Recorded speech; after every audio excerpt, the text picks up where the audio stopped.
Hello guys, welcome back to my channel. வீடியோக்குள்ளே போகிறதுக்கு முன்னாடி மறக்காம அந்த வீடியோக்கு ஒரு லைக்கை போட்டுருங்க.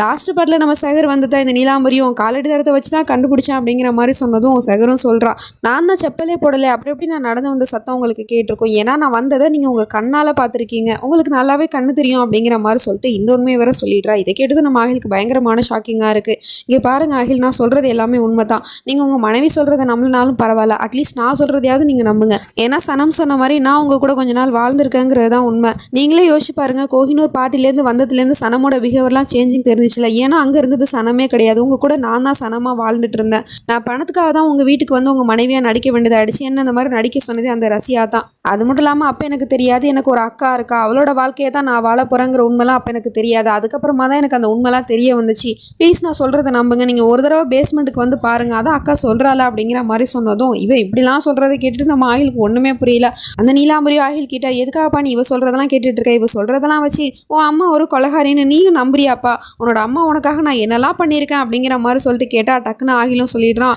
அம்மா நீங்கள் என்கிட்ட எந்த ஒரு விளக்கமும் கொடுக்க வேணாமா, உங்கள் மேலே எனக்கு எந்த ஒரு சந்தேகமும் இல்லை, நான் உங்களை முழுசாக நம்புகிறேன். ஆனால் சனம் ஒரு விஷயத்த சொல்லியிருக்கா இல்லையா, அவளுக்கு தங்கச்சி இருக்குன்னு, அதை நான் என் கண்ணால் வேற பார்த்துட்டேன். சகர் இங்கே என் கண்ணு முன்னாடியே வந்து நின்றுட்டு இருக்கா.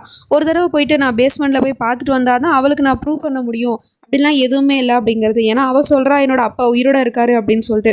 ஆனால் உண்மையிலே என்னோட அப்பா மட்டும் உயிரோட இருந்தார் அப்படின்னா அப்புறம் அவள் சொல்கிறது எல்லாமே தான் உண்மைங்கிறத நானும் நம்ப ஆரம்பிச்சிருவேன் அப்படிங்கிற மாதிரி சொல்லிட்டு அவள் கூட போக ஆரம்பிச்சா. டக்குன்னு இவ்வளோ ஸ்டாப் பண்ணிவிட்டு, இப்போ என்னப்பா உனக்கு உன் அம்மாவோட உன்னோட மனைவி பேச்சு தான் நீ கேட்ப, அவளை தான் நீ முழுசாக நம்புற, ஒன்றும் பிரச்சனை இல்லை, அந்த பேஸ்மெண்ட்டுக்கு தானே போய் பார்க்கணும், உன்னை நானே கூப்பிட்டுட்டு போகிறேன் வா அப்படின்னு சொல்லிட்டு அவளோட கையை பிடிச்சி முன்னாடி அவனை பிடிச்சி இவ இழுத்துட்டு போயிட்டே இருக்கா.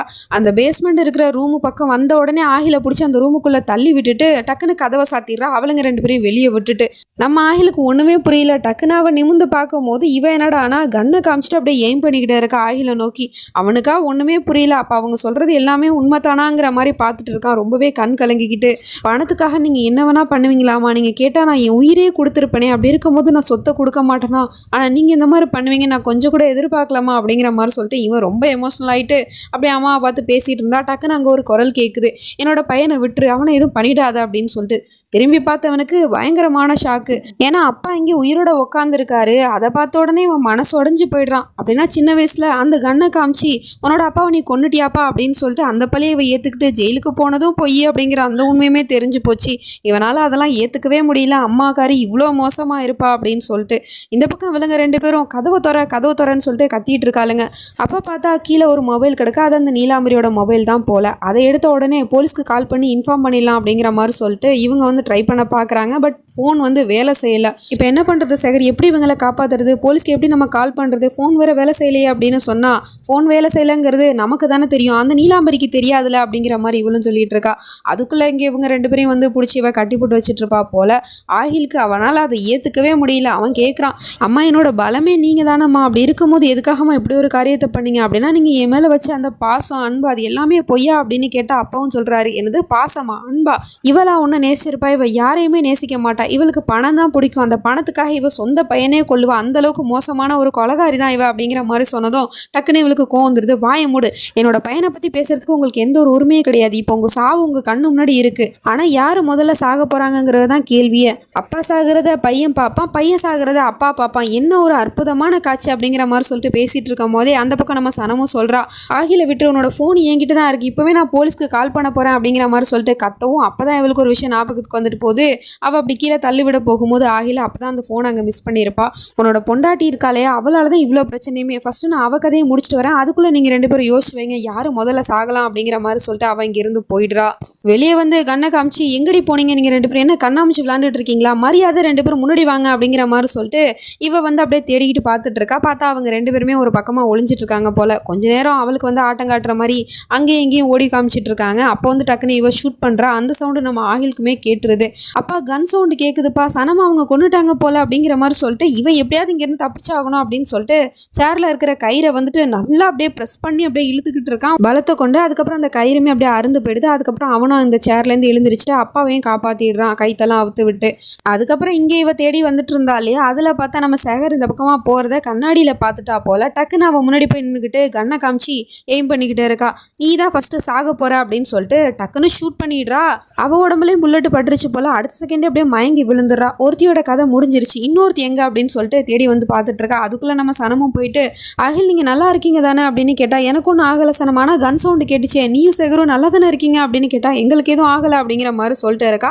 அப்போ கரெக்டாக அந்த இடத்துக்கு அந்த நீலாம்பரியும் வந்துட்டு உன்னோட தங்கச்சி செத்து போயிட்டா, அடுத்து நீ தாண்டி சாக போற அப்படிங்கிற மாதிரி சொல்லிட்டு கண்ணை எய்ம் பண்ண உடனே டக்குன்னு அவளை பிடிச்சி தள்ளி விட்டுட்டு அங்கிருந்து வெளியே ஓடி போயிடுறா. அதுக்குள்ள நம்ம ஆகிலும் எப்படியாவது சனமா அவங்க கிட்டே இருந்து காப்பாத்தி ஆகணும் அப்படின்னு சொல்லிட்டு கதவை உடச்சிக்கிட்டே இருக்கான். இந்த பக்கம் நம்ம சனமும் வந்துட்டு வெளியே ஓடி வந்துடுறா. பார்த்தா கரெக்டாக அந்த இடத்துக்கு நீலாம்பரியும் வந்துட்டு கண்ணை காமிச்சு எய்ம் பண்ணிக்கிட்டே இருக்கா. இதுக்கப்புறம் நீ என்கிட்ட இருந்து எப்படி தப்பிப்பேன்னு நானும் பார்க்குறேன், உன்னை யாரு தான் வந்து காப்பாற்ற போறா, ஏன்னா உன்னோட தங்கச்சி இப்போ செத்து போயிட்டா அப்படின்னு சொல்லிட்டு அவளை பார்த்து எய்ம் பண்ணி கண்ணை வச்சு ஷூட் பண்ண போறா. அப்போ யாரோ கல்லை எடுத்து அவளோட கையில் அடிச்சு தூக்கி போட்டுறாங்க. கண்ணு கீழே விழுந்துருது. யாருன்னு பார்த்தா நம்ம சகர் தான் வந்துட்டு இருக்கா. எப்படி உயிரோட வந்தா அப்படிங்கிற மாதிரி சொல்லிட்டு நமக்கே ஷாக்கிங்காக தான் இருக்கு. என்னோட கடவுள் என் கூட இருக்கிற வரைக்கும் எனக்கு எதுவும் ஆகாது, அதுவும் ஒன்ன மாதிரி ஒரு கேவலமான பொம்பளைலாம் இந்த உலகத்தில் வாழும்போது நான் அவ்வளோ சீக்கிரம் சாக மாட்டேன் அப்படிங்கிற மாதிரி சொல்லிட்டு இருக்கா. என்ன நடந்திருக்கு அப்படின்னா அவள் ஷூட் பண்ணது என்னமோ உண்மை தான், ஆனால் அது அவளோட உடம்புல படலை. ஏன்னா அவளோட கழுத்தில் வந்து ஒரு தாயத்து வந்து போட்டிருக்கா, அந்த தாயத்தில் தான் அந்த புல்லட் வந்து பட்டிருக்கும் போல. ஸோ அதனால தான் இவளுக்கு எதுவுமே ஆகாமல் உயிர் பொழைச்சி இப்போ வந்துட்டா. இந்த மாதிரிலாம் அவன் சொன்னதும் அவளுக்கு செமையாக கோவம் வந்துருது. வாயை மூடுறி அப்படின்னு சொல்லிட்டு அவளை பிடிச்சி அந்த பக்கமாக தள்ளி விட்டுறா. நம்ம சனமுக்கு சகரை பிடிச்சி தள்ளி விடவுமே செமையாக கோவம் வந்துருது. அவளோட கையை பிடிச்சி முறுக்கிக்கிட்டு போதும் நிறுத்திடி, உன்னோட ஆட்டத்தெல்லாம் இதோட நிறுத்திக்க, இதுக்கப்புறம் நீ எப்படி தப்பிக்கிறேன் நானும் பார்க்குறேன் அப்படின்னு சொல்லிட்டு அவளை பிடிச்சி தள்ளி விடுறா. சவத்தில் போயிட்டு தலை அடிச்சிருது. அப்போவும் நம்ம சனம் சும்மா இருக்காமல் அவளோட கழுத்தை பிடிச்சி நெரிச்சிக்கிட்டே இருக்கா.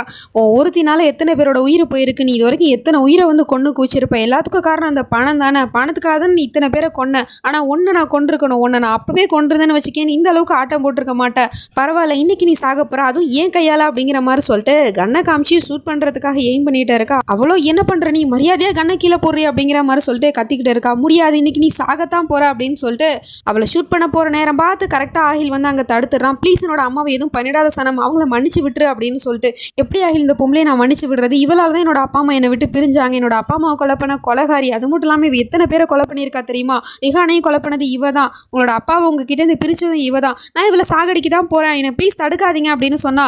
எனக்கு புரியுது சனம், அவங்க பண்ணது எல்லாமே தப்பு தான், நான் இல்லைன்னு சொல்லலை, அவங்க வேணா எனக்கு ஒரு நல்ல அம்மாவா இல்லாமல் இருந்திருக்கலாம், ஆனால் நான் உங்களுக்கு ஒரு நல்ல பையனாக தான் இருந்திருக்கேன். அப்படி இருக்கும்போது என்னோட அம்மாவை என்னோட கண்ணு முன்னாடியே சாகிறத நான் எப்படி பார்த்துட்டு இருக்க முடியும், ப்ளீஸ் அவங்க என்னோட அம்மா, அவங்கள விட்டுரு, உன்னை கெஞ்சி கேட்டுக்கிறேன் அப்படிங்கிற மாதிரி சொல்லிட்டு இவன் அப்படி கெஞ்சி கேட்கும்.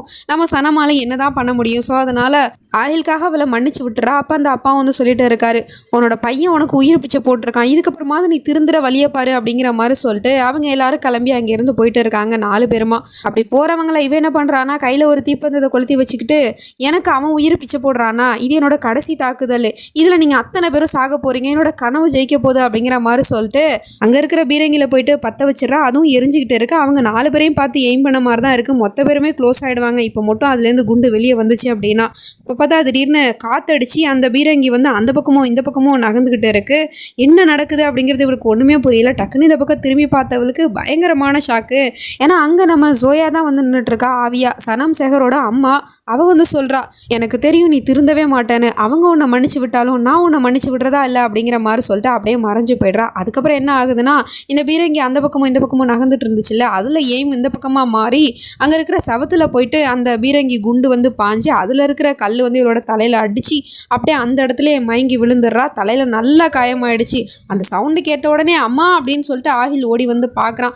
அப்படி வர்றவனை கூட இவ தொடாத, என்னை தொடாத, நீ என்னோட பையனே கிடையாது, என்னோட பையன் வந்து ரிஹான் மட்டும்தான், நீ என் பையன் இல்லை, இங்கேருந்து போடா ஃபஸ்ட்டு அப்படின்னு சொல்லிட்டு அவனை துரத்தி விட பார்த்துட்டு இருக்கா. அப்போ இவன் அம்மா என்னாச்சுமா உங்களுக்கு, ஆம்புலன்ஸுக்கு கால் பண்ணுங்க அப்படி இப்படின்னு சொல்லிட்டு ரொம்ப வந்து துடிச்சிக்கிட்டே இருக்கான் அம்மாவோட அந்த நிலைமையை பார்த்துட்டு. ஆனால் அவள் சொல்கிறா, இந்த சாகிற நிலமையிலே கூட அவள் சொல்கிறா, என் பையன் இறந்து போனதுக்கு நீங்கள் 3 பேர் என்ன ப்ளேம் பண்ணிட்டு இருக்கீங்களா, ஆனால் என்னோட பையனோட சாவுக்கு நீங்கள் 3 பேர் தான் காரணம், உங்கள் 3 பேரையும் பழி வாங்குறதுக்காக என்னோட பொண்ணு கண்டிப்பாக வருவா, நிச்சயமாக அவள் வருவா, அவள் வந்து உங்கள் 3 பேரையும் பழி வாங்குவா, இது என்னோட சத்தியம் அப்படிங்கிற மாதிரி சொல்லிட்டு கடைசி நிமிஷத்தில் உயிர் போகிற நேரத்தில் கூட இவ திருந்தலே அப்படிங்கிற மாதிரி தான் இருக்குது. இப்படி ஒரு சத்தியத்தை பண்ணிட்டு அவள் அப்படியே அவளோட மூச்சை விட்டுறா, இறந்து போயிட்டா. ஆகிலும் அம்மா அப்படிங்கிற மாதிரி சொல்லிட்டு கத்திக்கிட்டே இருக்கா. இவளுக்கு இதுதான் சரியான முடிவு அப்படிங்கிற மாதிரி தான் இருக்குது. அவள் பண்ண எல்லா குற்றத்தையுமே ஒரு செகண்ட் நமக்கு ரீவைண்ட் பண்ணி போட்டு காமிச்சிக்கிட்டு இருக்காங்க. அவள் இது வரைக்கும் எத்தனையோ பேரை வந்து கொலை பண்ணியிருப்பா, நம்ம அசத் ஜோயாவோட குடும்பத்தையே வந்து கூண்டோட அழிச்சிருப்பா. அது மட்டும் இல்லாமல் நம்ம சனம பழி வாங்குறதுக்காக என்னவெல்லாமோ பண்ணியிருப்பா. அது எல்லாத்தையுமே போட்டு காமிச்சிட்டு இருக்காங்க. கெட்டது நினச்ச இவளுக்கு கெட்டது தான் நடக்கும். அதனால தான் இவள் இன்னைக்கு செத்து போயிட்டா. ஆனால் இதில் ட்விஸ்ட் என்னன்னா, இப்போ அப்படியே கட் பண்ணால் இந்த பக்கம் வந்து யாரோ ஒரு பொண்ணை தான் காமிச்சிட்டு இருக்காங்க. அந்த பொண்ணு அவளோட ரூம்ல இருந்து நிலாவை பார்த்துட்டு இருக்கா. அவளோட முகத்தை பார்த்து நமக்கு பயங்கரமான ஷாக்கு. ஏன்னா அவள் வந்து வேற யாரும் இல்லை, நம்ம நீலாம்பரி தான். அதாவது நீலாம்பரியோட பொண்ணுன்னு நினைக்கிற இவ அப்படியே அச்சஸெல்லாம் நீலாம்பரி மாதிரியே இருக்கா பார்க்கறதுக்கு. இப்போ தான் ஒருத்தியோட கதை முடிஞ்சிச்சு அப்படின்னு பார்த்தா இப்போ அவளை மாதிரியே ஒருத்தி வந்து நின்றுட்டு இருக்கா. இவன் நல்லவளா கெட்டவளான்னு தெரியல. வெயிட் பண்ணி தான் பார்க்கணும். நெக்ஸ்ட் நினச்சி நம்ம அடுத்த பாட்டில் பார்த்து தெரிஞ்சுப்போம். அது வரைக்கும் பை ஃப்ரெண்ட்ஸ்.